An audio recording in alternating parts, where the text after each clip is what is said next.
Hello friends, welcome to my channel. Today I am going to discuss total consumption burner.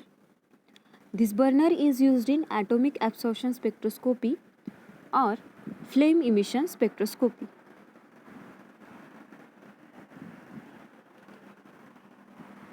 This is the typical diagram of total consumption burner.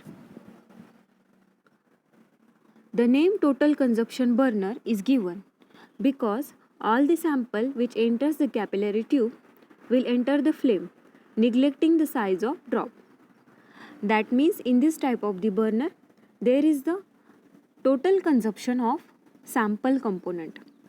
So the name is given as total consumption burner. After that, this burner consists of straight capillary tube and it is reinforced over the lower part of burner and it is surrounded by the oxygen nozzle with the conical tapering tip.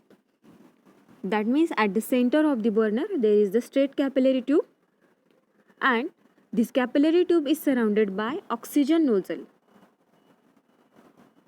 with a conical tapering tip. Then this burner has the two tubes, one for the oxidant and another for the fuel, and sometime it may be interchanged. In this type of the burner, the sample solution, fuel and the oxidizing gases are allowed to pass through a different passage. So here in this burner there is the oxidant, fuel and the sample, but these three have their own space to pass. So these all are mixed at the opening of the flame. At the top there is the flame, so the sample component, oxidant and the fuel are mixed at the opening of the flame. Then the flame can break the sample solution into tiny droplets. So the function of the flame is to break the sample solution into tiny droplets, and then after the evaporation these tiny droplets are converted into the residue and then it is reduced to atom.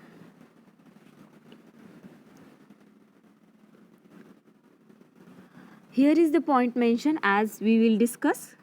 The name total consumption burner is given because all the sample which enter the capillary tube will enter the flame, neglecting the size of droplet. That means there is the total consumption of the sample. So the name is total consumption. Then this consists of straight capillary tube and this capillary tube is surrounded by the oxygen nozzle with the conical tapering tip.